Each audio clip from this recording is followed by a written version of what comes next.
আমি শুরু করব সন্ধান দিয়ে। আমি যেটা বলতে চাচ্ছি তা হলো, এটা যদিও চমৎকার একটা উপমা, আর এই জাতির প্রতিষ্ঠাতাদের মনে অবশ্যই ভালো উদ্দেশ্য ছিল, কিন্তু আমি আসলে খুবই অবাক হয়েছি, কারণ কোরআনে সুখের সন্ধান নিয়ে কিছুই বলা হয়নি। কোরআনে সুখের সন্ধান নিয়ে কিছুই বলা হয়নি। খুবই তাজ্জব ব্যাপার। আমি 15 বছর ধরে এটা বুঝতে চেষ্টা করেছি যে কোরআনে কোথায় এই সুখের সন্ধানের কথা বলা হয়েছে।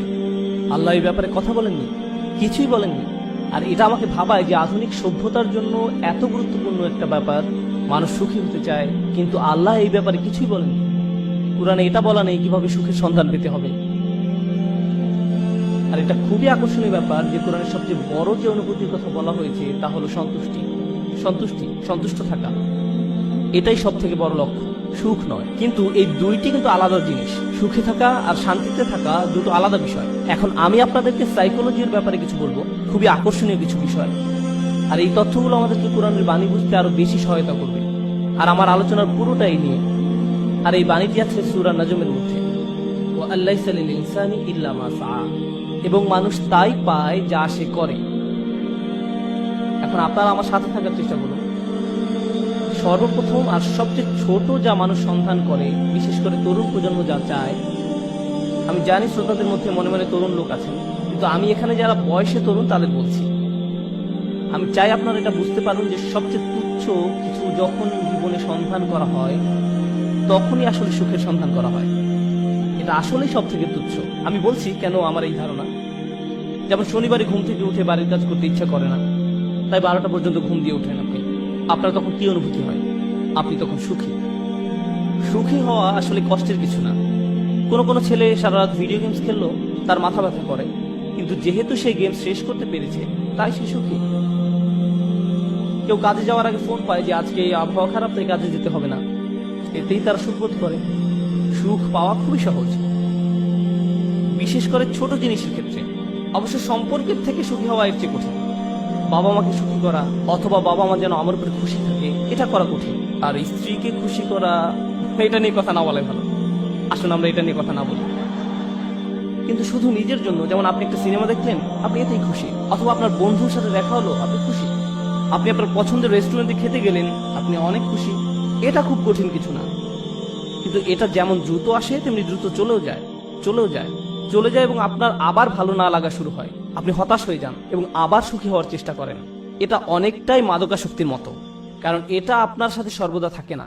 আর এটাই হলো সবচেয়ে নিম্ন স্তরের সন্ধান। তাই মানুষ যখন বলে আমি শুধু সুখী হতে চাই, আমি আসলে জানি না সে কি বোঝাতে চাচ্ছে। কারণ কোনো মানুষই সবসময় সুখী নয়। আল্লাহ আমাদেরকে অনেক অনুভূতি দিয়েছেন এই জীবন অভিজ্ঞতা অর্জনের জন্য, এবং এর সবগুলোই সুস্থ জীবনের অংশ। সুখ হলো এদের একটি মাত্র। যদি আপনার আকাঙ্ক্ষা শুধু সুখী হওয়া হয়, তাহলে আমাকে বলতেই হচ্ছে যে আপনি হতাশ হবেন। সুখ কখনোই ঘটবে না, আপনি কখনোই চিরসুখী হতে পারবেন না। এটা আসলে এভাবে কাজ করে না। আমি বলছি না যে আপনাকে হতাশ হতে হবে। আমি যা বলতে চাচ্ছি তা হলো সংগ্রামও জীবনের একটি অংশ। যখন আপনি বার্ষিক পরীক্ষার জন্য প্রস্তুত হচ্ছেন, আপনি কিন্তু সুখী নন, বা 3 ঘন্টার পরীক্ষার মাঝে আপনি সুখী নন। যারা ব্যায়াম করেন তারা তাতে সুখ পান না। হ্যাঁ, ফলাফল দেখে তারা অবশ্যই সুখী হন, কিন্তু ঘাম ঝরানো পরিশ্রম করার সময় নিশ্চয়ই তারা সুখী নন। নিজের চেহারা দেখলেই বুঝতে পারবেন, ঠিক যেন সিলভেস্টার স্ট্যালোনের মতো। যাই হোক, তাহলে সবচেয়ে নিম্ন স্তরের আকাঙ্ক্ষা কি? সুখ। আসুন এবার পরের ধাপ দেখি। পরের ধাপ মানে এটা অর্জন করতে আরো চেষ্টা করতে হয়। আর আমার বড় নয়, আমি যতই উপরের ধাপে যাব, সেটা অর্জনের জন্য ততই কষ্ট করতে হবে। তো এর পরের ধাপ হলো কুল দেখানোর আকাঙ্ক্ষা। এটা সুখের আকাঙ্ক্ষা নয়। আকাঙ্ক্ষা হলো কুল হওয়া। কুল হওয়া মানে হলো কেউ আমাকে নিয়ে ঠাট্টা করবে না, আমি বাকি সবার মতোই হব। কেউ আমাকে নির্দেশ করে বলবে না যে তুমি এমন কাপড় কেন পরছো, এমন কথা কেন বলছো, তোমাকে এমন দেখাচ্ছে কেন, তুমি এভাবে চলো কেন, ওদের সাথে কেন মেশো, এটা কেন কিনছো, ওটা কেন করছো, গাড়ি কেন চালাও। আপনাকে আলাদা করে ভাববে। আপনি এটা চান না। আপনি যে কোনো ভাবে সবার সাথে মিশে যেতে চান এবং কারো সমালোচনার বস্তু হতে চান না। আপনি অদৃশ্য হয়ে যেতে চান বাকি সবার মাঝে, যেন আপনাকে বাকি সবার মতো কুল ভাবা হয়। আর এই জন্য পরিশ্রম করতে হয়। উদাহরণ হিসাবে বলা যায়, আপনারা যারা হাই স্কুলে পড়ছেন, আপনি স্কুলে কি পোশাক পরে যাচ্ছেন সেটা আসলেই একটা বড় ব্যাপার। আপনি যখন আলমারি থেকে একটা কাপড় বের করেন বা জুতা হাতে নেন পরার জন্য, তখন আপনার মনে এই প্রশ্ন আসে যে কে আপনার পোশাক নিয়ে মজা করতে পারে। সত্যি আপনার মনে এই ভাবনাটি আসে? অথবা আপনি যখন কাপড় কিনতে দোকানে যান, আপনার বাবা হয়তো আপনাকে টাকা দিয়েছেন কিছু কেনার জন্য, আপনি যাই কিনেন না কেন, অনেক কিছু কেনার পেছনে একমাত্র কারণ হলো যখন আপনি এসব করবেন তখন লোকে কি বলবে। এটাই হলো কুল হওয়ার আকাঙ্ক্ষা। বাদ বাকি 10 জনের মাঝে মিশে যেতে হলে আপনাকে পরিশ্রম করতে হবে। এমন কিছু করা খুব সহজ যাতে মানুষ আপনাকে আজব ভাববে, কিন্তু বাকি সবার মতো চলতে গেলে কিছু কাজ করতেই হবে। অনেক তরুণকে এই জন্য নিজের পছন্দ বাদ দিতে হয়, তাদের এমন অভিনয় করতে হয় যা আসলে তারা নয়। আমি কিছু তরুণকে চিনি, ধরুন 14-15 বছর বয়স। একজনের কথা মনে আছে, সে বেসবল টুপি পরতো কারণ এটা তখন ফ্যাশন ছিল, তার প্যান্ট ঝুলে থাকতো। সে আমার কাছে এসে কান্না শুরু করলো। আমি তার কাছে বসলাম আর সে আমাকে বলল, আমি এমন কাপড় পরতে পছন্দ করি না, আমি এটা ঘৃণা করি, কিন্তু আমি যদি এমন না করি তাহলে বাকিরা আমাকে নিয়ে মজা করে, আমি তাই বাধ্য হয়ে এমন করি। আমি গালি দিতে পছন্দ করি না, কিন্তু প্রায় গালি দেই যখন স্কুলে থাকি, কারণ আমাকে বাকিদের মতো হতে হবে। তাহলে সবচেয়ে তুচ্ছ আকাঙ্ক্ষা হলো সুখের আকাঙ্ক্ষা, এর পরের ধাপ হলো কুল হওয়ার আকাঙ্ক্ষা, এর পরের পর্যায়ে কি? জনপ্রিয় হওয়ার আকাঙ্ক্ষা। আমি সবার মাঝে মিশে যেতে চাই না, আমি সবচেয়ে জনপ্রিয় হতে চাই। আমি এমন হতে চাই যেন সবাই আমার বন্ধু হতে চায়, এমন হতে চাই যেন সবাই লাঞ্চের সময় আমার কথা শোনে। আমি এমন হতে চাই যেন কেউ আমাকে নিয়ে মজা করার আগেই যেন আমি তাদেরকে নিয়ে মজা করতে পারি। আর প্রায় সময় আপনারা দেখবেন যে স্কুলে যেসব বাচ্চারা জনপ্রিয়, তাদের জনপ্রিয়তার কারণ হলো তারা অন্যদেরকে নিয়ে মজা করে, আর সবাই তাদের ভয় পেয়ে তাদের কথা মতো চলে, যেন তারা কেউ পরবর্তী শিকারে পরিণত না হয়। যদিও আমি এখানে অল্প বয়স্কদের কথা বলছি, কিন্তু এমনটা প্রাপ্তবয়স্কদের ক্ষেত্রেও হয়, অবশ্যই হয়। আমাদের আঙ্কেল আন্টিদের ক্ষেত্রেও হয়ে থাকে, কোনো সন্দেহ নেই। জনপ্রিয়তার মানে হলো আমি চাই সবাই আমাকে নিয়ে কথা বলুক, আমি সবার মনোযোগের কেন্দ্রে থাকতে চাই, আমি চাই সবাই আমাকে নিয়ে মন্তব্য করুক। আমি কোনো ছবি পোস্ট করব, টুইট করব, ভিডিও বানাবো, যা কিছুই করি মানুষ যেন আমাকে নিয়ে কথা বলে। যখন আমাকে নিয়ে কথা বলা কমে যাবে তখন আমাকে নতুন কিছু আবার করতে হবে যেন মানুষ আমাকে নিয়ে মেতে থাকে। জনপ্রিয়তার আকাঙ্ক্ষা খুবই আজব একটি জিনিস, কারণ এর কারণে মানুষ নিজেই নিজের অপমান করে। যেমন মিউজিক ইন্ডাস্ট্রিতে যখন এমন হয় কোনো শিল্পীর গান খুব হিট করলো, সবাই সেই গান ডাউনলোড করলো, তারপর যখন তার জনপ্রিয়তা কমে গেল তখন তাকে নিজেকে অপমানিত করতে হবে, নোংরা ভিডিও বানাতে হবে বা কোনো কাহিনী তৈরি করা যেন পত্রিকাগুলো তাকে নিয়ে মেতে থাকে, অন্তত সেখানে জনপ্রিয়তা থাকবে। কারণ তারা নিজের গুণের কারণে আর জনপ্রিয়তা পাচ্ছে না, তাদের পরের গানগুলো বা ভিডিওগুলো আগের মতো বিক্রি হচ্ছে না। এটাই হলো জনপ্রিয়তার আকাঙ্ক্ষা। জনপ্রিয় হওয়ার জন্য পরিশ্রম করতে হয়, টাকা পয়সা খরচ করতে হয়, সময় দিতে হয়, নিজের ভাবমূর্তির জন্য কাজ করতে হয়, আর ভাবমূর্তি রক্ষা করাই তখন সবচেয়ে গুরুত্বপূর্ণ হয়ে যায়। সমাজে অবস্থান ধরে রাখাই তখন মুখ্য হয়ে দাঁড়ায়। এটা হলো পরের পর্যায়, কিন্তু এর উপরে আরো ধাপ আছে। এরপর এর উপরে রয়েছে আর এক ধরনের প্রচেষ্টা, সেটা হলো সম্মানের পেছনে ছুটে চলা। কলেজের ছাত্রদের কাছে এটা বেশি গুরুত্বপূর্ণ প্রাথমিক বা হাই স্কুলের ছাত্রদের চেয়ে। এইমাত্র আমি কি বললাম? সবার নিচে সুখ, তারপরে কি? কুল, সামাজিকতা, তারপর জনপ্রিয়তা। সম্মান মানে হলো আপনি আপনার নিজের সাথে এমন কিছু যুক্ত করতে চান যেটা অনেক মূল্যবান। আপনি মানুষকে বলতে চান, জানো আমি হার্ভার্ডে গিয়েছিলাম। আপনি তাদের বলেন না যে আপনি সেখানে সাপ্তাহিক ছুটি কাটাতে গিয়েছিলেন, আপনার বন্ধুর সাথে দেখা করতে গিয়েছিলেন, কিন্তু আপনি আপনার নিজের নামের সাথে একই বাক্যে হার্ভার্ড শব্দটা ব্যবহার করতে ভালোবাসেন। সত্যি কথা হলো, আপনি যদি হার্ভার্ডের নবীন ছাত্র হন, আপনি কি অর্জন করেছেন? কিছুই না। আপনি শুধু সেই ভার্সিটিতে পড়েন, কিন্তু আপনি নিজের নামের সাথে একটা সম্মানিত প্রতিষ্ঠানের নাম যোগ করতে পছন্দ করেন। নিজের নামের সাথে একটা মর্যাদাপূর্ণ ব্র্যান্ডের নাম যুক্ত করতে আপনার ভালো লাগে, আপনার নির্দিষ্ট ব্র্যান্ডের পোশাক পরতে ভালো লাগে, এবং যদি ব্র্যান্ডের লেবেল দেখা না যায় আপনি অন্য মানুষের সাথে এমনভাবে কথা বলেন যেন তারা বাধ্য হয়ে প্রশ্ন করে আপনি এটা কোথা থেকে কিনেছেন। আপনি যেন বলতে পারেন যে এটা আরমানি ব্র্যান্ড বা এটা কিছু একটা, কারণ আপনি চান নিজের নামের সাথে সেই ব্র্যান্ডের নাম যুক্ত করতে। নতুন কোনো ব্র্যান্ডের গাড়ি বাজারে আসলে কোন গাড়ি আপনি চালাচ্ছেন, কোন ধরনের পোশাক আপনি পরছেন, কোন ধরনের মানুষের সাথে আপনি মিশছেন। সেলফি এজন্য তোলে না যেন আপনি তাদের মনে রাখতে পারেন, আপনি এজন্য সেলফি তোলেন যেন ছবিটা পোস্ট করতে পারেন, যেন অন্য মানুষ আপনাকে বেশি গুরুত্বপূর্ণ ভাবে, কারণ আপনি সেই বিশেষ ব্যক্তির পাশে দাঁড়িয়ে আছেন। এটা সম্মানের একটা ব্যাপার হয়ে দাঁড়ায়। ছবি তোলা যদি শুধু আপনার জন্য হয় দারুণ ব্যাপার, কিন্তু এটা আসলে অন্য মানুষদের জানানো যে আপনি কতটা অসাম, অন্যদের সাথে মিলে কোনো কিছু অর্জন করতে পারার জন্য নয়। কিন্তু মুসলিম সমাজে অন্য এক ধরনের মর্যাদা আমাদের বাবা মারা অনেক সময় পান, আর তা হলো তারা তাদের সন্তানকে হাফেজ বানাতে চান। এবং ডাক্তার। আর যদি হয় হাফেজ ডাক্তার, তাহলে তো কথাই নেই, তারা দিন ও দুনিয়া দুটোই পেয়ে গেছে। রব্বানা আতিনা ফিদ দুনিয়া হাসানা ওয়া ফিল আখিরাতি হাসানা, কাজ এখানেই হয়ে গেছে। কিন্তু তারা মানুষকে বলতে পছন্দ করে যে জানো সে একজন হাফেজ।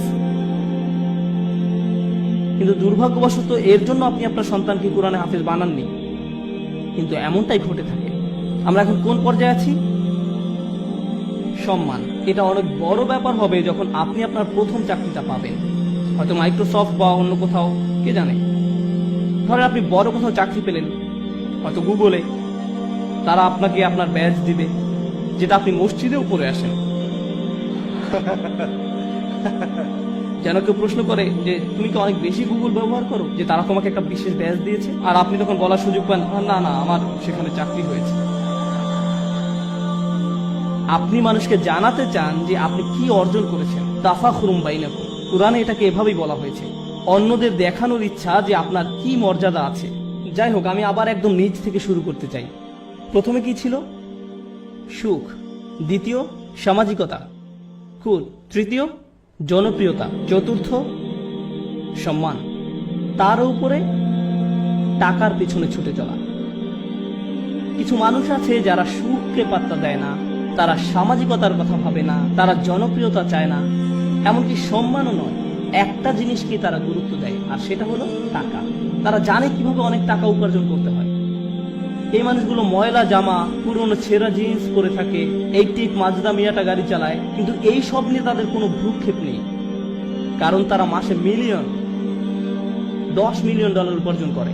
আমার এমন মানুষের সাথে দেখা হয়েছে যারা বছরে শত শত মিলিয়ন ডলার উপার্জন করে, এবং আপনি বুঝবেনই না সেটা, কারণ তার চুল উস্কো ফুস্কো, তার মধ্যে এক অন্যরকম ভাব আছে যে সে ব্যস্ত, বা ব্যস্ততার জন্য নাও হতে পারে, কারণ সে এগুলো পাত্তাই দেয় না। সে শুধু জানে কিভাবে ব্যবসা করতে হয়। ব্যবসায় সে একটা বিস্ময়, আর সেটা নিয়েই সে শুধু চিন্তা করে। সে খালি এটাই চিন্তা করে যে বিক্রয় কিভাবে বাড়ানো যায়, কিভাবে ব্যবসার আরো সম্প্রসারণ হবে, কিভাবে আমি নতুন ওয়্যার হাউস খুলবো। সুবহানাল্লাহ, তারা অবিশ্বাস্য ধরনের মানুষ। যাই হোক, ময়ের উপরে উঠলে কি আরো কঠোর পরিশ্রম করতে হয়। সুখী হতে কোনো পরিশ্রম করতে হয় না, সবার মতো হতে কিছু পরিশ্রম করতে হয়, জনপ্রিয় হতে আরো কিছু কাজ করতে হয়, সম্মান বা সম্মানিত কিছুর সাথে জড়িত হওয়ার জন্য আরো শ্রম দিতে হয়, অনেক টাকা কামাতে হলে অনেক শ্রম দিতে হয়। এক অবিশ্বাস্য রকমের কর্মস্পৃহা লাগে, তারা কোনো বিরতি নেয় না। এর উপরে উঁচু স্তর আছে। যাই হোক, আমি যখন বলছিলাম কিছু একটা করতে বেশি শ্রম দিতে হয়, যখনই আমি কোনো উঁচু লেভেলের কথা বলি, আপনাকে সেখানে যেতে বেশি কষ্ট সহ্য করতে হবে, আপনাকে যন্ত্রণা সহ্য করতে হবে সেখানে পৌঁছাতে, সুতরাং আমরা এখন টাকার উপরে লেভেলে আছি, আর টাকার উপরে সেই মানুষটা শুধু 1 নম্বর হতে চায়। তারা যে কোনো কাজে চরম উৎকর্ষতা অর্জন করতে চায়, তারা অন্যদের ছাড়িয়ে যেতে চায়। আমি শুধু আমার কোম্পানির প্রোগ্রামার হতে চাই না, আমি এই কোম্পানির শীর্ষস্থানীয় প্রোগ্রামার হতে চাই। আমি শুধু এই ক্লাসের ছাত্রই হতে চাই না, আমি 1 নম্বর হতে চাই। আমি শুধু এসএটি পরীক্ষায় বেশি নম্বর পেতে চাই না, আমি সর্বোচ্চ নম্বর পেতে চাই। আমি শুধু বাস্কেটবল খেলোয়াড় হতে চাই না, আমি NBA তে যেতে চাই, আর আমি MVP হতে চাই। কখনোই খুশি হতে পারে না। তারা শুধু নিজেদেরকে আরো কঠোর পরিশ্রম প্রচেষ্টা চালাতেই থাকে, তারপরেও তারা নিজেদেরকে নিয়ে সন্তুষ্ট হতে পারে না। এই ধরনের মানুষরা তাদের কাজে চরম উৎকর্ষ অর্জন করতে সক্ষম হয়, সেটা পড়াশোনায় হোক, শরীর চর্চায় হোক, বা অ্যাথলেটিক হোক, তাদের কর্মক্ষেত্রে, তাদের গবেষণা যাই হোক না কেন, তারা তাদের শীর্ষস্থান অর্জন করা চায়। তাদের 1 নম্বর হতে হবে। নিজেদের নিয়ে কখনোই খুশি হতে পারে না। তারা নিজেদেরকে কার সাথে তুলনা করে, এটা জানা খুব গুরুত্বপূর্ণ। নিজেকে তারা গতকালকের সাথে তুলনা করে। তারা আর কাউকেই পাত্তা দেয় না, কারো দিকে তাকায় না। তারা জানে তারা আরো ভালো করতে পারে, তাই তারা কখনোই সন্তুষ্ট হতে পারে না। তারা কখনো কাজ না করে বসে থাকে না। তারা সব সময় বলতে থাকে আমাকে আরো কাজ করতে হবে। অন্য সবাই হয়তো বলবে আপনি সত্যি বিস্ময়কর, কি চমৎকার কাজ করেছেন আপনি, তো তাতে কি, আমি জানি এর চেয়েও ভালো করার ক্ষমতা আমার আছে। তাই তারা মানুষের প্রশংসা, সুনাম কিছুকেই গুরুত্ব দেয় না। যারা ভাবে যে তারা আসলে দারুণ কাজ করছে, কিছুকেই গুরুত্ব দেয় না। তারা চেষ্টা করেই যায়। আর এমন একটা উদাহরণ হলো মাইকেল ফেলপস, ঠিক কিনা? কত মানুষ তার প্রশংসা করেছে সব রেকর্ড ভেঙে ফেলার জন্য, কিন্তু আপনার কি ধারণা যে সে বসে ভাবছে আমি তো রেকর্ড ভেঙেছি, এখন আমার সম্মান আছে, তাই আমি এখন কিছুটা অবসর নিতে পারি? সে কি অর্জনের চেষ্টা করেছে? উৎকর্ষতা। তাই সে কখনোই সন্তুষ্ট হতে পারবে না। সে চেষ্টা করতেই থাকবে, মেশিনের মতো সামনে যেতেই থাকবে আরো দ্রুত গতিতে। এমন মানুষ দুনিয়াতে খুব কমই আছে, খুবই কম। অনেকেই এখানে বসে আছেন যারা স্কুলে পাশ করার গ্রেড পেলেই খুশি। তখনই তারা সুখের খোঁজে প্লে স্টেশন নিয়ে খেলতে বসে যায়। আবার এমনও মানুষ আছে যারা 99 পেলেও নিজের উপর অসন্তুষ্ট হয়, কিভাবে আমি এই ভুলটা করলাম। এমনটা সাধারণত ছেলেরা করে না, মেয়েরা করে। উৎকর্ষতা অর্জনের ব্যাপারে কথা বলতে বলতে আরো একটা কথা বলতে চাই, যে আমি জীবিকা অর্জনের জন্য কি করি। আমার সত্যিকার অর্থে কোনো চাকরি নেই, কিন্তু আমার ক্যারিয়ারের একটা অংশ হলো যে আমি কম বয়স্ক ছেলে মেয়েদেরকে আরবি শেখাই। এটা একটা বেশ ইন্টেন্সিভ প্রোগ্রাম। তাদের আরবি কিছুটা শেখাতে 9 মাস লেগে যায়। ক্লাসের অর্ধেক থাকে ছেলে আর অর্ধেক মেয়ে, 30 জন ছেলে 30 জন মেয়ে। মেয়েরা গত 5 বছর ধরে পরীক্ষায় ছেলেদের চেয়ে অনেক ভালো নাম্বার পেয়েছে, খুবই ভালো করেছে তারা। কিন্তু ছেলেরা ক্রমাগত ভাবেই খুশি। মেয়েরা সবসময় মন খারাপ করে থাকে, আমাকে বলে, উস্তাদ আমি জানি আমি 100 পেয়েছি, কিন্তু আমি নিশ্চিত নই যে আমি ঠিক মতো বুঝতে পেরেছি কি। এদিকে এক ছেলে 25 নম্বর পেয়েছে আর সে বলছে, ওকে ওকে আমি বুঝতে পেরেছি, আমি বুঝতে পেরেছি। আমি পুরোপুরি ভিন্ন প্রজাতির মানুষদের সাথে কাজ করছি একই ক্লাসরুমের মধ্যে, তাদের পুরোপুরি ভিন্ন মন মানসিকতা। তাই আমার ছেলেদের বলতে হয় যে মন দাও, অপদার্থ কোথাকার, তুমি বোঝোনি, কিছু কাজ করো। আর এদিকে মেয়েদেরকে আমার বলতে হয়, ও শান্ত হও, শান্ত হও, তুমি ঠিকই বুঝতে পেরেছো। আমি তো ছেলেদেরকে বলতে পারি না হালকাভাবে নিতে, কারণ এর চেয়ে বেশি হালকাভাবে নেওয়া যায় না, এটা সম্ভব নয়। সুতরাং আমরা কোথায় পৌঁছেছি, কি নিয়ে কথা বলছিলাম? ও ঠিক আছে, আমাকে একটু সাহায্য করুন। একদম নিচ থেকে আবার শুরু করতে চাই। সুখ, সামাজিকতা, জনপ্রিয়তা, সম্মান, টাকা, উৎকর্ষ। উৎকর্ষের উপর কি থাকতে পারে? উৎকর্ষের উপরও একটা কিছু আছে, আর সেটা হলো প্রভাব। প্রভাব। আমি কি পেলাম সেটা গুরুত্বপূর্ণ নয়। আমি গুরুত্ব দেই না যদি আমি অন্যদের চেয়ে বেশি টাকা উপার্জন করি।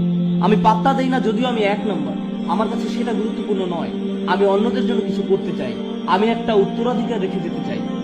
যখন আমি চলে যাব দুনিয়ার বুকে আমি আমার চিহ্ন রেখে যেতে চাই, যে আমি কিছু একটা করেছি যেটা এই জায়গাটাকে অন্যদের জন্য আরো ভালো জায়গায় পরিণত করেছে। আমি প্রভাব বিস্তারকারী ব্যক্তি হতে চাই, অন্য জিনিসের উপরে এবং অন্য মানুষের উপরে, আমার চারপাশের পরিবেশের উপরে। আমরা এখন অমুসলিমদের কথা বলছি, আমরা এখনো বিশ্বাসীদের কথা বলছি না। আমরা জানি এমন মানুষ আছে যারা MBA শেষ করেছে সবচেয়ে ভালো ভার্সিটি থেকে, যারা হয়তো লাখ টাকা স্যালারি পেতে পারতো ভার্সিটি থেকে বের হয়ে। তারা সেই বেতন ত্যাগ করে এমন প্রতিষ্ঠানে যোগ দিচ্ছে যারা সামাজিক দায়বদ্ধতার জন্য কাজ করে। তারা অনেক কম বেতন নিচ্ছে কারণ তারা টাকায় বিশ্বাস করে না, তারা অনেক বেশি প্রভাবের উপর বিশ্বাস করে। তাই তারা বরং যে এমন প্রতিষ্ঠানের সাথে কাজ করছে যারা শিক্ষা পদ্ধতিকে পুনর্গঠন করতে সাহায্য করছে। বা কোনো ডাক্তার যে হয়তো অনেক টাকা উপার্জন করতে পারত, যে রেসিডেন্সি শেষ করে কাজে যোগদান করতে প্রস্তুত, সেই সময় সিদ্ধান্ত নিল যে সে 3 বছর ডক্টরস উইদাউট বর্ডার্স এনজিওতে কাটাবে। আপনি আবার তো শুনেছেন কখনো? আপনার জীবনের ঝুঁকি থাকে এদের সাথে কাজ করতে। যুদ্ধ বিধ্বস্ত অঞ্চলেরা মানবিক কাজ করে। কিন্তু কেন এই ছেলেটা যাচ্ছে, কেন এই মেয়েটা যাচ্ছে? কারণ পয়সা আসা শুরু করলে আমি কোন ধরনের গাড়ি কিনবো সেটা নিয়ে দুশ্চিন্তা না করে সে বেশি চিন্তিত পৃথিবীতে সে কি প্রভাব রেখে যেতে পারবে সেটা নিয়ে। তারা সাহায্য করতে চায়, তারা ভালো কিছু করতে চায়। আর এই ধরনের নিঃস্বার্থপরতা খুব কম মানুষের থাকে, কম মানুষের থাকে।